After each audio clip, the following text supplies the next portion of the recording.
Happy New Year, happy shoe year, or happy blue year, depending on how you want to put it, Pirate Nation. Welcome to the first edition of Hoist the Colors in 2024. He's Pat Madden. I'm Tim Best. Pat, first off, happy New Year to you. Good to get back on the show. And I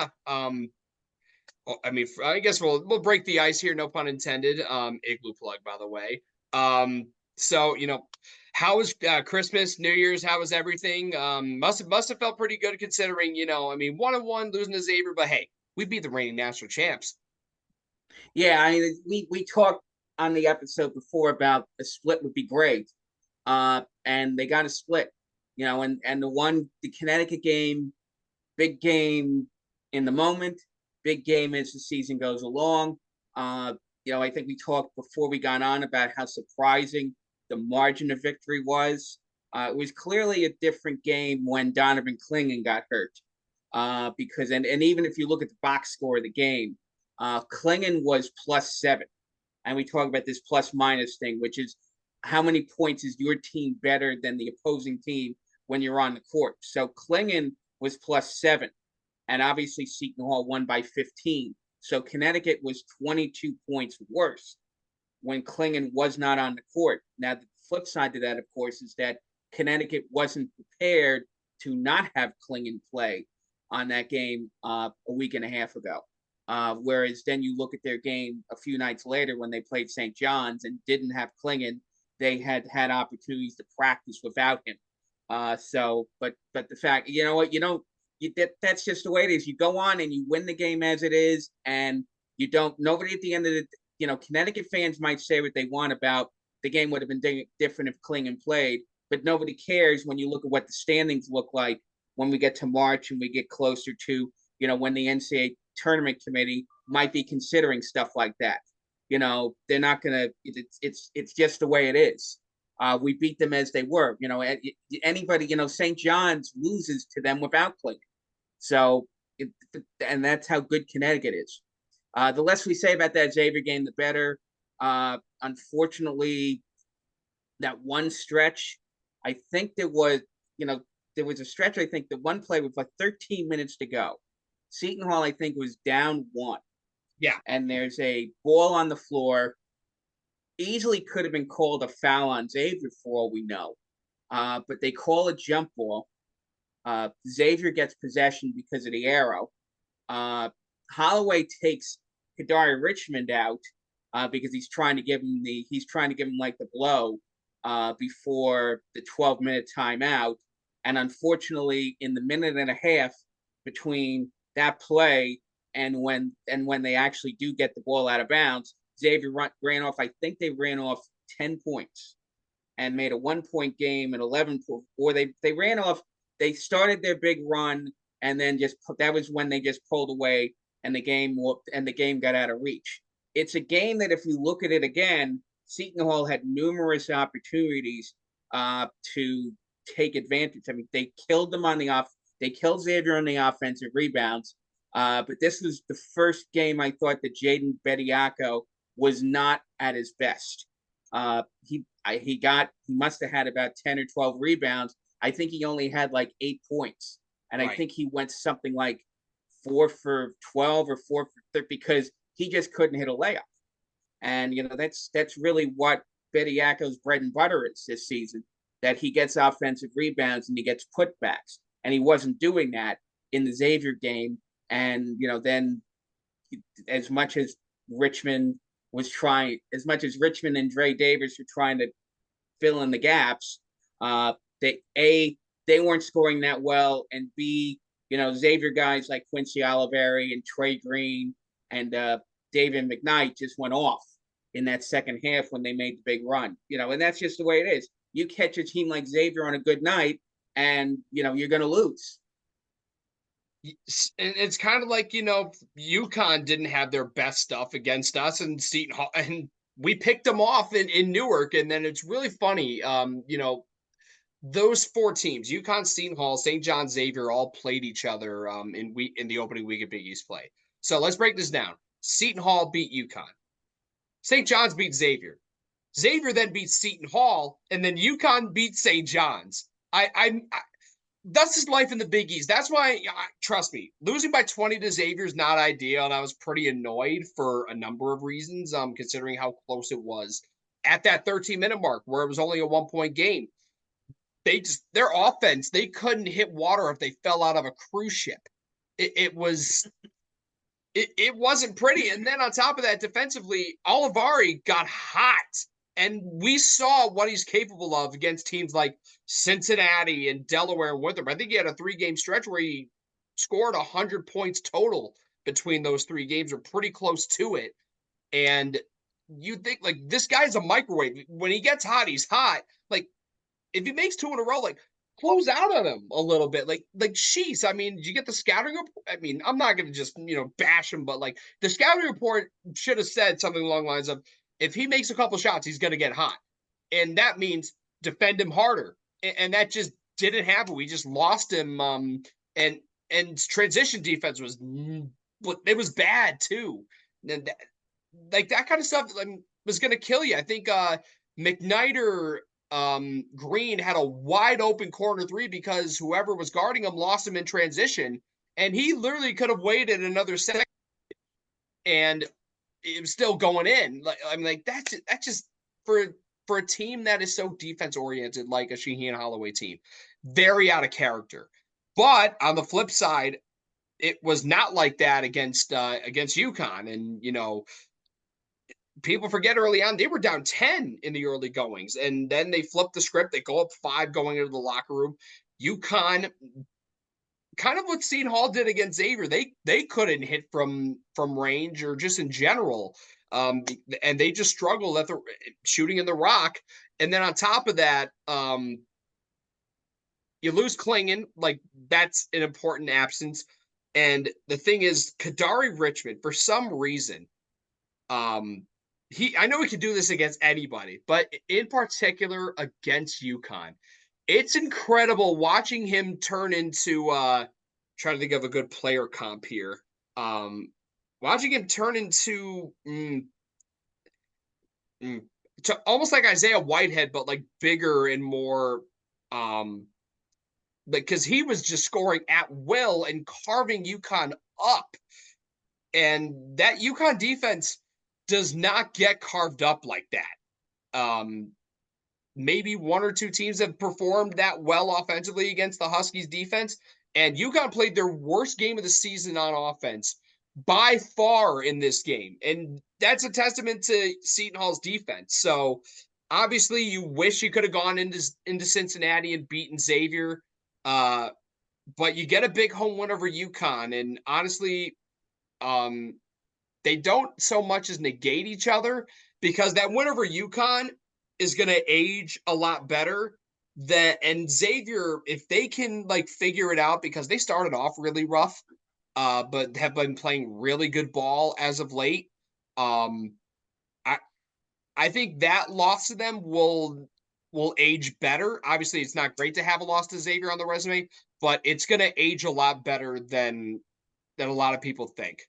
I want to take a bigger picture look, though, at what, in terms of a Big East record, right, what you need to do in the Big East overall to get some NCAA consideration. They go 7-4 in the non-conference, which they went 7-4 last season in the non-conference. 6-4 if you take out the game to get the D2 win against Liberty. This year they did it all D1, so it's all going to factor into what your season record turns out to be. Last year they go 10-10, and they were close to NCAA consideration, but they came up a couple of games short. So right now, they're 1-1 would rate out to 10-10 again. And so then the question becomes, how do you get to, let's say, 12, which might be the magic number to get NCAA consideration? So then you want to, so yeah, the Xavier game is a loss. The UConn game is a win. So if you keep the focus simpler on that type of stuff, you head into this week, and 2 games, which, not only are they big games on the resume at Providence and home to Marquette, but they're also games that, you tack on one or two of those games, and you get to 2-2 or 3-1, and then you've knocked off your four of your harder games on the schedule, and then you transition to you still have the two games left with Georgetown, you still have the two games left with DePaul. You've got all of your home games against the bottom of the conference left. Xavier, Butler, St. John's. So in terms of getting to, let's say, the magic number of 12, you get one of these this week, and that makes the path to getting to 12-8 a whole lot easier, and you start to match up what they did last season. But that doesn't mean that either you talk about getting a split, but again, two teams who are playing two ranked teams playing very well to start the season in Providence and Marquette. And it's really funny. I remember, Pat, you said, right before the start of conference play that I think the word you used, it would be a miracle if between UConn, Marquette, and Creighton, if Seton Hall won one of those games. Well, we already got one, damn it. So asking for one against Marquette's very big. I actually think, as nice as their win against Creighton was on Saturday, and it was a nice win, I think that there are things Seton Hall does which could be difficult for Marquette. Marquette Oso Ighodaro, their center, a guy who a lot of people speak very highly of, is also one of the weakest rebounders in terms of a big man, yet he gets 16 rebounds against Creighton. It's not going to be as easy getting those rebounds against Jaden Bediako and Elijah Hutchins Everett as it was, Saturday afternoon. Ryan Kalkbrenner, not one of the better defensive rebounders in basketball. So Ighodaro had his way on the boards on both ends. He will not have his way on the boards. He shouldn't have his way on the boards on both ends on Saturday afternoon up at the Rock. So if Seton Hall can get a rebounding advantage against Marquette, then the question is, how do you stop Cam Jones? How do you stop David Joplin? How do you stop, a guy like Stevie Mitchell can hit a few baskets. Chase Ross comes off the bench and gives him a little bit of a boost. I mean, last year, Cam Jones killed us. I think he only had 21 points, but I think he went like 5 for 7 from 3. And the only reason he had 21 points was because Marquette got a big lead early in the second half, and basically, both teams just took their foot off the gas because it was a blowout early. So, I mean, that's the thing. I mean, Marquette's going to look for the knockout punch early in this game. They're going to hope that Seton Hall has the same difficulties closing out shooters that they did against Xavier. I know we're talking about the second game first, but in terms of, you talk about getting a win against one of the elite powers of the Big East in Marquette. On paper, it's a winnable game if Seton Hall does what they're capable of. The question is, that's easier said than done when, if Marquette has woken up, and Marquette played lockdown defense with 5.5 defenders, if you include Shaka Smart. There it is. pulling the Mike Tomlin on Shireman, the infamous, what's he doing guarding the baseline type play. So I mean, that's if their defense is locked down, it could be a long afternoon. But again, I don't think Marquette is. If you can, I think Connecticut's a slightly better team than Marquette. And I think that Marquette's shown some weaknesses early in the season that Seton Hall's got an opportunity to exploit. And it's really funny that you brought up the Shaka Smart thing, because one thought I had, when I saw that, and I think I can't remember who brought it up, but they said when our team faces him, they should have whoever their point guard is, or whoever, like drive towards the towards the sideline, or just bowl him over and run into him. And what that got me thinking of was, if you've ever seen the Redeem Team documentary on Netflix about the 2008 USA basketball team, about how Kobe Bryant trucked Pau Gasol in the Olympics. And I think Kobe said to LeBron, like, I'm gonna run that motherfucker over, or because he knew on the first play Powell was going to set a screen to open up a 3-point attempt from Rudy Fernandez, I think, and Kobe just ran through him like he was, and he told him that's exactly what was going to happen. And dare I say, get a guy like a Dave Wusu or a Kadari to head over in that direction and just knock him over. I'm not saying I you mean, should. It'd be I cool. you're the referee. You're the guy with refereeing experience, Tim. If you knock over the ref, is that a foul? I mean, if you knock over a coach, is that a foul? Well, I mean, I technically, guess technically you're out of bounds.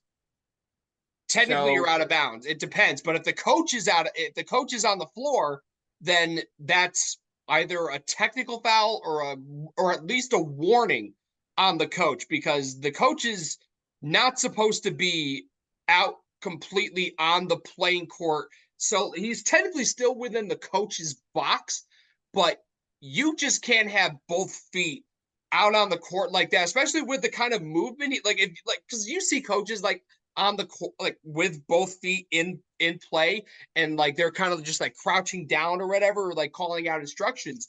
Not getting down and getting into defensive slides like Shaka. right. I mean, that's why I brought up the Mike Tomlin play from the infamous Thanksgiving game when Baltimore's running a punt return, but Baltimore's running a punt return back, and Tomlin just happens to be right up against inbounds, and basically the guy from Baltimore, I think it was Jacoby Jones, Yep. in the middle of the punt return, swerves off right into the arms of the Pittsburgh guy who really couldn't catch him until he swerved. I mean, they talk about, all right, I forgot who was defending Baylor Shireman on the play. I think it was Joplin from Marquette. But, then they say, oh, he shut the baseline off anyway. Right, but Shireman slows down on that play because Shaka Smart to this line of sight as he's thinking about making the move around Joplin towards the basket. So, I mean, again, that's a problem with a lot of other coaches. I mean, even a problem with Shaheen Holloway at times. Holloway, likes to swerve onto the court at various points. So I think it might be a point of reference before the game that both coaches or both captains might want to tell whoever the referees are up in Newark on Saturday afternoon. Make sure these coaches stay on the sidelines and don't let them wander over. That's the type of thing. Look, Shaka Smart is as adept as any coach in basketball of getting every little edge. He talks about deflections. He talks about some of the other little things that are the difference between winning games and losing games. And if he can psychologically, psych out Alamir Dawes or Dylan Day-Wusu, if he's trying to make a play and he's standing, even if he's only standing 10 feet away, but he's standing near the sideline and he's yelling and screaming in the defensive stance, that's going to give the Marquette defense a psychological advantage. So, yeah.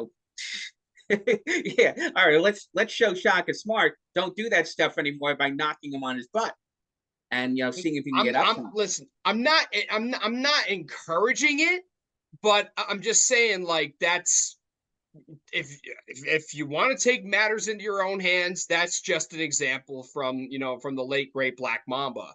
But you know what I mean, we haven't even mentioned Tyler Kolek, and because this is a running gag in Big East Twitter, this game is happening on January 6th.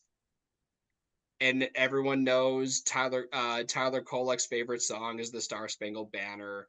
And I'm just not going to go any further, but we all know what happened 3 years ago on January 6th. That was not basketball related. so someone said what Nick Castellanos does in baseball whenever there's tragedy and when he goes yard, um, people saying he's going to turn in Tyler Kolek will be on January 6th on the basketball court to what Nick Castellanos is to baseball whenever something tragic happens. I'm like, oh boy.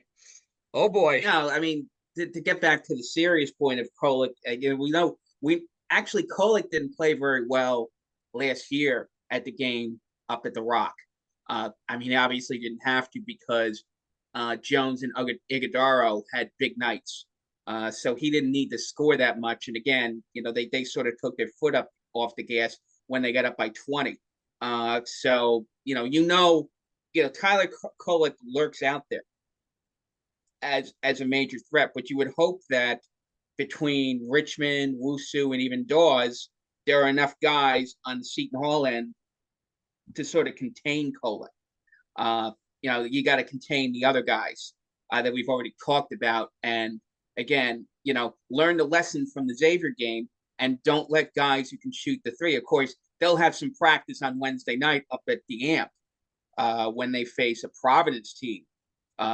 Devin Carter, Ticket Gaines, although Bryce Hopkins has been horrendous from three this season, Providence has their fair share of guys who can hit from the outside, who they have to check up on when they go up to Rhode Island on Wednesday night. So last thing I'll say with Kolek is, and whenever Marquette lost, and the frame of reference I'll use will be the loss that ended their season last year in the round of 32 against Michigan State. They turned Tyler Kolek over like 6 or 7 times.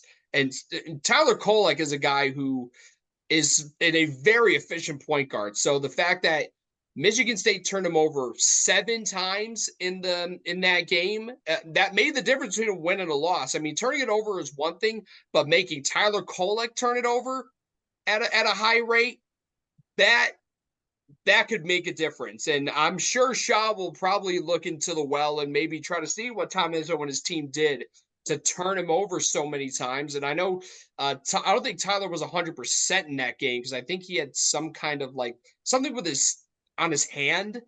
Yeah, he had some type of. I thought he had a thumb injury. Well, you could look at the tape of Connecticut a week and a half ago. Tristan Newton, who a lot of people think is on a similar level to Kolek, had 6 turnovers a week ago Wednesday.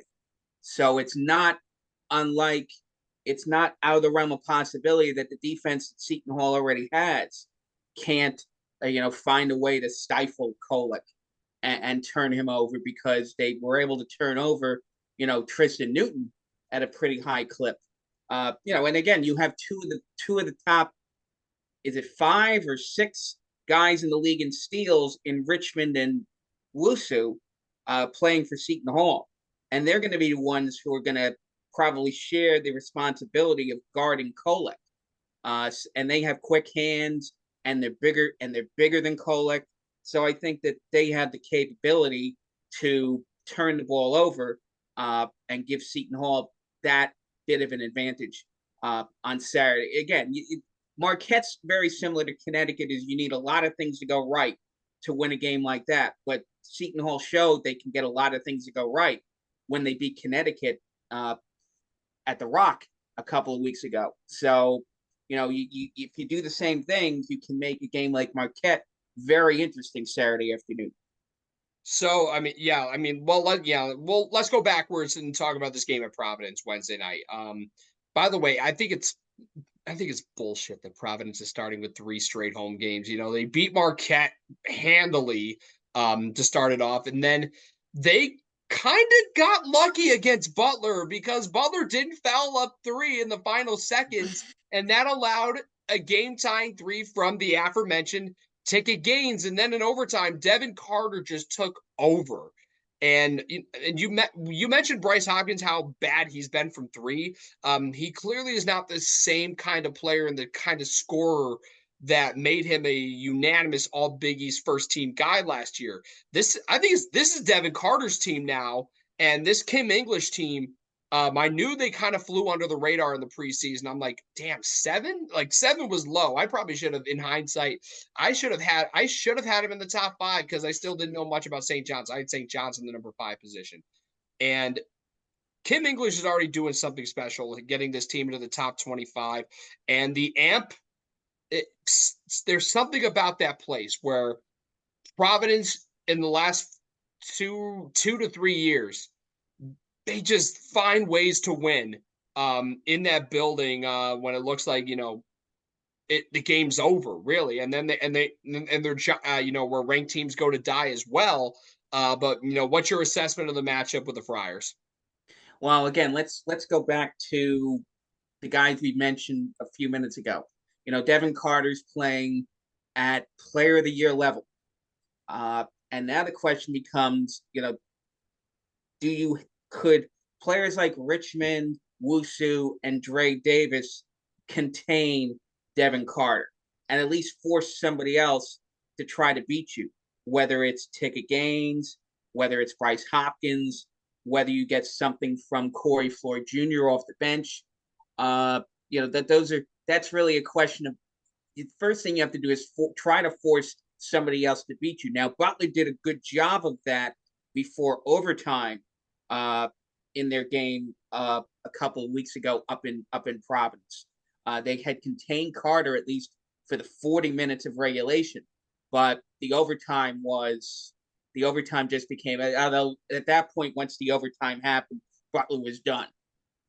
Because I think that just the momentum from that games 3 to tie the game, Butler really had no answers after that. The matchup inside is very interesting. One of Kim English's George Mason recruits, Josh Aduro, has been to Providence what Jaden Bediako has been to Seton Hall. A major surprise on the inside. Now, Aduro's Achilles heel, if you want to put it, is getting in the foul trouble. Yep. He got in the foul trouble in that game against Providence, and he was dominating Butler on the inside before he had to go to the bench. And they don't really have they kind of like Ramon Castro, but he's never really been he doesn't really perform as consistently well. Not unlike Elijah Hutchins Everett for Seton Hall. So whichever big man gets in the foul trouble first, the other team's going to have an advantage because their big man's going to be able to dominate on the inside. So I think the keys to the game is, whatever, and it's look in this era where everybody helps defensively. I think about how man-to-man defense was taught back in the day, where if you had a Devin Carter, you would basically tell who's ever got the assignment on Devin Carter, I need a body on number 22 all night. Coaches, when you had a guy like Carter, would basically say, you don't move off of Carter regardless. I don't need you to help to stop Jaden Pierre. I don't need you to help you stop Corey Floyd. I don't even need you to help to stop Bryce Hopkins. And that's really Dre Davis's assignment if you want to think about it. Davis has to, and Davis is big enough and has the defensive capability to contain Bryce Hopkins. Although Hopkins had a big game against Seton Hall up at the Rock, middle of December last season. But I think he's capable of stopping, particularly if he basically says, I dare you to beat me from 3, because Hopkins hasn't beaten anybody from 3 this season. And then the second key is try to get Aduro in foul trouble. Now, the flip side is that Oduro's number one mission on Wednesday night is going to be to get Jaden Bediako in foul trouble. So it's going to be interesting to see how the game is called on Wednesday night. Obviously, we don't know who the officials are yet. We probably won't know that till early in the afternoon on Wednesday as to who's going to whether you're going to get a James Breeding or a Jeffrey Anderson or Michael Roberts, calling the whistles. But I think it's going to be crucial to see how the game is called Wednesday night. If they let everybody play, then it's just mano a mano between Oduro and Bediako as to who the best man on the inside is.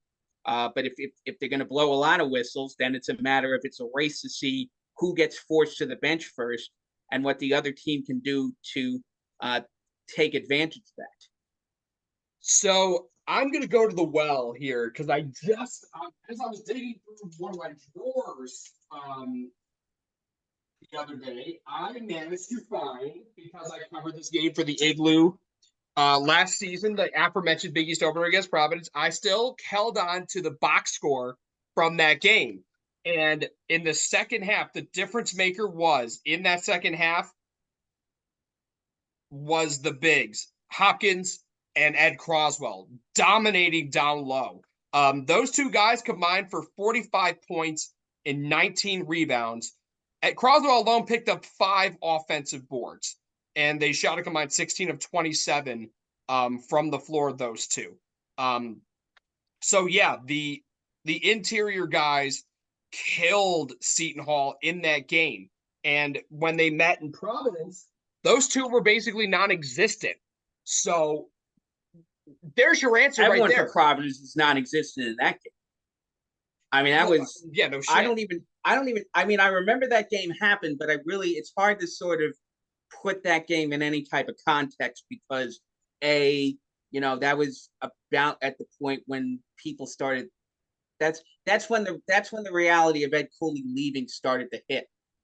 That's when I think the rumblings are starting that he was thinking about going when the rumblings about him going to Georgetown started to become real. And how much was that Providence team checked in? I mean, they lost all 3 of their games that they played in March, and the only thing that was, I guess they kept it remotely competitive against Connecticut and Kentucky. But I can't. I'd love to tell you, hey, I can trust on them all stinking like they did in that game up in Providence last year. But at that point, they're playing for a coach who's 1 foot out the door, whereas Wednesday night, they're all locked in to the mindset right now. What Seton Hall has going for them possibly, they got 2 things going for them. You complain about how Providence gets 3 home games right off the bat, but it's also 3 games when students aren't going to be in the building in large numbers. That's what gives Providence as much a home court advantage as anything else when they can load up their student section, particularly, on Saturday afternoons. This one is middle of the break. So they're not going to get a big student turnout up in Providence on Wednesday nights. So I think that takes away their home court advantage a little bit. And then the other thing is that, both teams are coming off a 10-day break. And if Providence had all sorts of momentum coming into Christmas, what type of momentum are they going to have now that they've been off for a week and a half? Whereas Seton Hall is winning 1 game, losing another one. If they had momentum coming in to the Xavier game, they have basically none of it leaving the Xavier game. So, at that point, maybe you take advantage of the fact that, Providence is sitting fat and happy, ranked for the first time all season, basically hoping that their ranking gives them 10 points on Wednesday night. And unfortunately in the Big East, your ranking doesn't give you anything. You got to go out and prove that you are who you are. And again, look, on paper, if Carter does what Carter's capable of doing, if Ticket Gaines plays the way he's played in Big East play, if Oduro has a big night, Providence is going to be hard. Providence has shown they're hard for anybody to beat. But if you can contain Carter and you can, make things difficult for Oduro and force somebody else to beat you and force Hopkins to beat you from 3, Providence is a beatable team. Yes, and by the way, Devin Carter in that game only played like 26 minutes and had 8 points. And I actually talked to him at Big East Media Day, and he told me that in that game, apparently he played despite it. He had COVID. He had COVID in that game. And 26 minutes. He's like, yeah, no, by the first media timeout, I felt like I was dead. Oh my. I just thought that was funny to point out. But, and the thing is with this Kim English team, I know that there are differences between that team last year. You got to plug in Oduro for Croswell. And Oduro reminds me of Croswell a little bit, but Oduro, he can make a 3 if needed, but he's a much more of a bruiser down low. than Croswell was, because he's got more of the size to make himself a bruiser in that case. So Bediako and Hutchins Everett are going to have their hands full. I was really encouraged by how EHE played against Xavier, because when Bediako was battling foul trouble, EHE came in, did a really good job of rebounding the ball. I think I'm pretty sure he threw one down in that game. I'm pretty sure he may have had a dunk at some point in that game, because I remember that. I'm like, oh, EHE with the yam. Okay. So like that was like encouraging, you know? So the way I see this matchup, yeah, I wouldn't be so concerned about Bryce Hopkins. I would be more worried about Devin Carter, not just offensively, but defensively as well, because everyone talked about how great a perimeter defender he is, arguably the best, if and very least if one of the best, if not the best perimeter defender in the conference. So Dawes, Adewusu, Isaiah Coleman, and especially Kadari, who had because he didn't play in that game at the AMP last year. He did play in the conference opener and went absolutely ballistic. 28 points in that one. I think he had, but let's see, 9 boards and 5 assists. I mean, he stuffed the stat sheet, but What I remember about that game, though, if was that Cooley put Jared Bynum and Jaden Pierre on Richmond in that for the bulk of that game. He was using Carter to stop Femi Odokali and Dawes, and when Jameer Harris came into that game, Carter, man, maybe it was because Carter wasn't 100% either. Maybe he asked off of the Richmond assignment and was trying to guard guys who were not moving as much as Richmond was. So I don't know if Carter is. It's interesting to see what Kim English is going to do on the defensive side. I mean, the simple arithmetic is that you put Pierre on Dawes, you put Carter on Richmond, you put Gaines on Wusu, and then you go from there. I think that, but then do you run the risk if you put Carter on Richmond of getting Carter in foul trouble? right. Because Richmond's obviously going to try to drive the basket. Richmond's going to try to do the things that he's been doing so well all season. And, every possession, Carter's going to have to be on ball defending. Now, that's not to say that Carter can't defend on the ball. But then do you run the risk of getting Carter in foul trouble? Is it something where Pierre or Gaines is going to have to step up on the defensive end and take off some of the heat on Carter, and then you just leave Carter on most of his possessions guarding Wusu or Dawes? Yeah, and honestly, trying to look at some of the other numbers. Yeah, I mean, because Seton Hall, I mean, they shot really well in the first half, and then 1 for 12 from 3 in that game in the second half. I mean, and Kadari does a great job of drawing fouls. I mean, he had 8 free throws in that game out of their 21 as a team. So he knows how to get to the line. He's a pretty good free throw shooter. He knows how to initiate the contact too. But you got to pray to God that you don't get the kind of officiating crew that we had in that conference opener, because Tony Henderson, Jeff Anderson, and my mortal enemy James Breeding. I kid you not, I saw him walk out pregame. I'm like, fuck. I was so mad. Pray to God, don't give me Breeding Breeding. just did the game at Xavier and didn't blow the whistle at all. And there were a lot of, particularly the one play, I think it was with like 7 minutes to go, and Holloway finally put Richmond back in. I think it was the second Seton Hall possession after he brings it back in, and Richmond gets elbowed in the eye. Yeah, and they called a jump ball. And the referees basically say that's incidental contact. I'm like, on what planet does a guy get elbowed in the eye and doesn't get a foul call?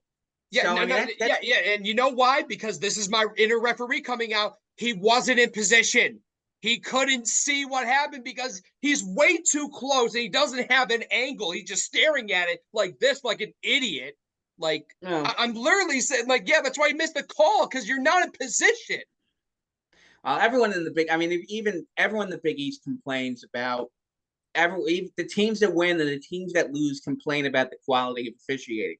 So every team in the Big East is playing 5-on-8 on any given night. And again, as we mentioned before, we don't know on the one hand who's going to be refereeing, but you do know, unfortunately, the track records of the elite referees, and you're probably assuming one of those guys, Anderson, Breeding, Michael Roberts, Nate Nate something. I forgot Farrell, who Nate.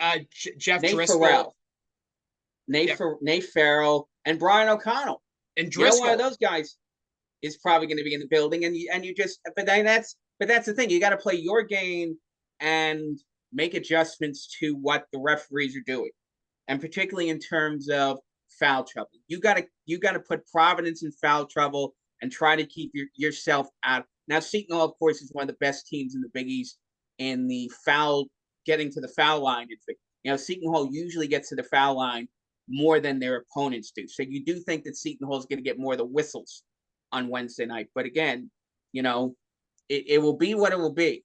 But again, it's if you play your game plan right, they can make a game like this interesting. And we go back to what we said a couple of weeks ago going into the Connecticut and Xavier games. The goal this week is a split. But if you leave this as a 2-2 split, then you move into some of the easier part of the schedule. You get Georgetown a week from tomorrow. A trip to Xavier is not going to be the easiest trip in the world, but it's easier than having to go out to Providence and Xavier. And then you get St. John's at home. So, they start to hit some of the more winnable games after this opening 4-game gauntlet to start the season. And if you go into the winnable stretch 2-2, then you can think about improving upon the 10-10 that they were last season. And I agree, and I just more so. I mean, you talk about if you make the game competitive against Providence, which I know they're more than capable of. I worry that when you get in a situation where something's going to be up for review, and if Breeding is on this game, that review is going to take a fucking eternity, and he's probably going to get it wrong like he did in Providence against Marquette. And then again, Omaha with Creighton Villanova. I don't want that to happen. God, if you're listening, do not put Breeding on our game for at least Wednesday. I just need time away from him.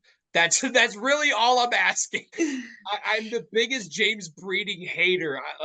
I'm not ashamed to admit it. So, I mean, yeah, no, I'm not going to get in my soapbox any longer. I've said what I've aired my grievances a week late in Festivus spirit, but yeah, no, Pat, last thing, anything else you want to add more, because I'll let you do that, and then I want to talk more about getting out of the woods on these two games and then getting the more the winnable portion. No, I think it was it was encouraging that a lot of people bought Onward Seatonia stuff during Christmas. Everyone's showing off their swag. I actually had my first pirate plank walk at the famous Bunny's pizza. Bunny's in South Orange, everyone's favorite place to go. How was it? When there's a game in South Orange, they serve it there. I guess they serve it at the Rock now too, but it's a good beer. If you haven't had an opportunity to get some yet, I think they're available a lot of shop rights in the northern part of New Jersey where they have liquor stores attached to them. So get some. Any pirate plank walk you buy goes to the NIL program. So I think that's something what people should continue. And these are little things. This is not like, all right, you got to write a $10,000 check to Hall Ball or Onward Seatonia or whatever. These are like little things that you're probably doing anyway. You're probably buying beer someplace. So instead of buying some fancy IPA, buy a 4-pack of Pirate Plank Walk. Very drinkable. And again, the money goes towards the NIL programs of not only the men's basketball team, but all of the Seton Hall sports teams. So that's my sort of sidetrack tangent for this week. So yeah, and by the way, speaking of that, I know a couple of my sign mafia buddies, they got jerseys for Christmas. I know my buddy Tom got a gray Isaiah Coleman jersey, and then I think my buddy Dan got a blue Kadari jersey. So um definitely recommend supporting Onward Setonia. I know I don't drink beer myself, but definitely get that pirate plank walk and pound those things stone cold style. Next time you especially if you go into the Rock Saturday, because we need the energy against the reigning regular season and tournament champs. But yeah, no, I want to piggyback off of what you talked about with the upcoming schedule after this week. At Georgetown, more than a winnable game. At Butler, we'll see what Butler's really made of coming up, because I think they get St. John's, they get they're gonna have their hands full with a couple games coming up. Because I'm trying to think of who else they get before us. It's not gonna come to me. I just know their next game at St. John's. Oh, they get UConn this week as well. So we'll kind of really get to see what they're made of this week. But I think that's still more than a winnable game. St. John's at home, another winnable game, especially because of the fact that it's the first game with students back, just fresh coming back for the spring semester. Energy will be back in the building. A lot more of the energy. Vibes will be immaculate, as JT pointed out in our last episode. And then Creighton at home to get a big opportunity like that. And Providence right after that.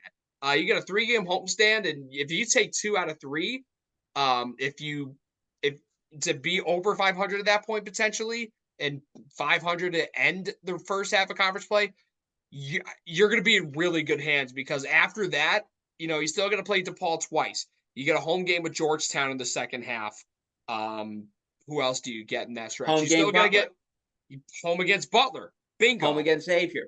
Yep, home against Xavier too, and then still you got 2 games against Villanova, including the last 2 games of the season being at home against Nova and DePaul.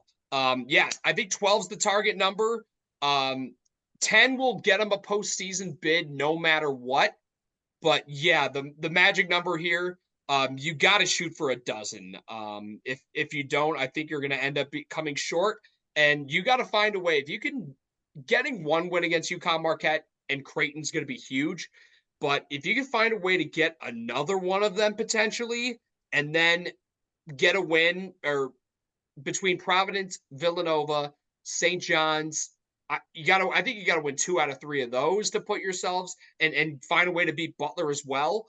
I think that will put this team in good hands for Selection Sunday, but we are a long way away from that. So the focus this week: cook the Friars in Friartown, and then shoot down those Golden Eagles on Saturday and put them in their cage the birds. That's what the slogan was last year. I just remembered it. So yeah, that's the goal this week, and that's the that if we can find a way to get a split, that again we'll be in really good hands. We're in good hands now, but another split, even better hands moving forward. So that's gonna do it for Hoist the Colors this week. For Pat Madden, I'm Tim Best. Thanks for tuning in. Catch you next week for a recap of these games and get ready for a 2-game road trip to our nation's capital and then to historic Hinkle Fieldhouse. But until next time, onward to Tonia. Take care, y'all.